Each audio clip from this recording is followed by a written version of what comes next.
tell me that I'm never. Halo semua, salam sejahtera Malaysia, tuan-tuan dan puan yang amat dihormati. Terima kasih kerana terus setia dan bersama di dalam channel ini.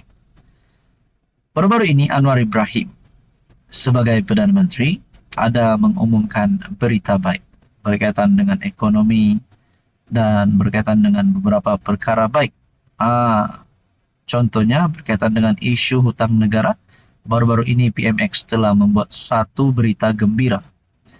Namun saudara-saudara, yang ini satu lagi kemenangan baru Anwar Ibrahim, dan ini pasti melumpuhkan, mematahkan dan mematikan semua cakap-cakap daripada kepimpinan yang memusuhi Anwar Ibrahim, yang cuba untuk jatuhkan Anwar, yang cuba untuk memfitnah Anwar, cuba untuk menumbangkan Anwar. Sudah pasti ada kenyataan kita dengar di media sosial agar Anwar ditumbangkan. Mahu Anwar letak jawatan. Namun saudara-saudara, Anwar Ibrahim sebagai PMX hari ini tidak melakukan sesuatu keputusan itu dengan suka hati, tanpa memikir panjang. Dan pada akhirnya ini salah satu perkara yang membuahkan hasil dan pasti menjadi kemenangan baru Anwar Ibrahim. Membuatkan Anwar semakin kebal. Satu perkongsian daripada Harapan Daily bertarik 14 Ogos. Selepas JP Morgan, Goldman Sachs pula naik taraf pasaran saham Malaysia. Sebelum ini JP Morgan dilapor telah meningkatkan penarafan Malaysia kepada neutral selepas hampir 6 tahun negara berada pada tahap underweight susulan langkah berani kerajaan dalam membangunkan ekonomi.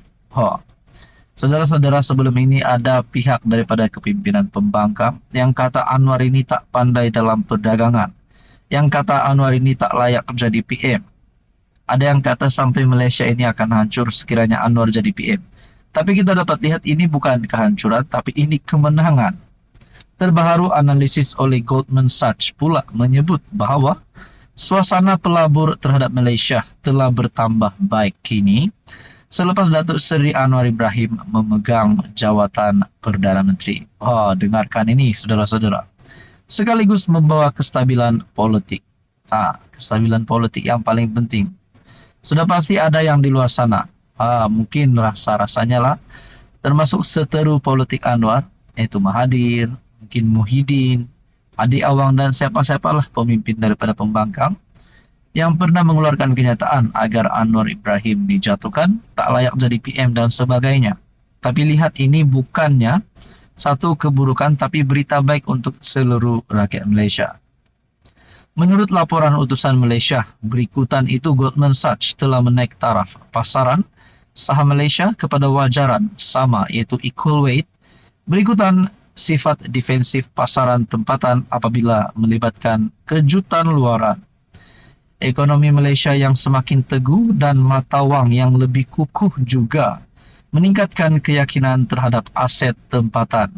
Kata analisis itu, selain menyebut Singapura telah diturun taraf sebagai underweight. Pakar strategi CGS CIMB Chehan Pereira berkata, warga asing adalah penjual bersih saham Malaysia dalam 8 daripada 10 tahun lalu apabila skandal 1MDB dan pertukaran pemimpin menimbulkan kebimbangan mengenai ketidakstabilan politik. Mereka telah menjual saham bernilai AS 68 juta bulan ini. Kami melihat ini sebagai peluang belian yang jarang berlaku dalam saham Malaysia. Utusan Malaysia melaporkan saham-saham di Asia menyaksikan penjualan bersejarah pada Isnin minggu lalu disebabkan kebimbangan terhadap kemelesetan AS dan saham-saham berteknologi tinggi. Keadaan itu yang lebih ketara daripada yang dilihat di AS dan Eropah telah memaksa pelabur untuk menilai semula penglibatan mereka. Adakah ini satu perkara yang hanya Anwar Ibrahim mampu boleh buat dibandingkan dengan PM-PM yang lain, contohnya Muhyiddin dan Mahathir? Jadi saudara-saudara, adakah dengan ini Anwar Ibrahim layak untuk terus menjadi PM sehingga 10-20 tahun lagi? Makna kata selamat tinggal Mahathir dan selamat tinggal Muhyiddin kalau perkara ini benar. Jadi saudara-saudara, ini satu kredit baru untuk kerajaan perpaduan dan termasuk Datuk Seri Anwar Ibrahim. Apa komen Anda? Halo semua, salam sejahtera Malaysia, tuan-tuan dan puan yang amat dihormati. Baru-baru ini tular satu video pemandu OKU yang dipukul oleh polis pengiring ataupun pengiring. Dan ini menjadi satu video yang viral di media sosial.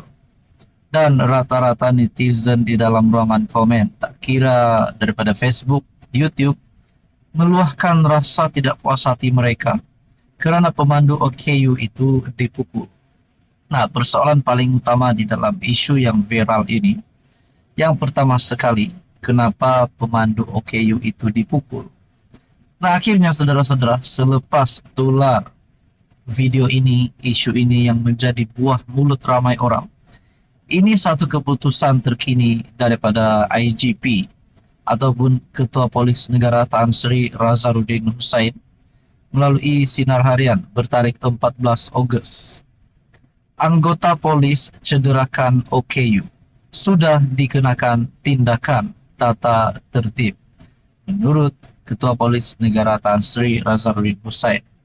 Mungkin sampai ada yang marah hingga mahu anggota polis berkenaan dikenakan tindakan sehingga masuk penjara bertahun-tahun ataupun didenda wang ringgit. Namun Ketua Polis Negara dalam satu kenyataan, anggota polis tersebut sudah dikenakan tindakan tata tertib.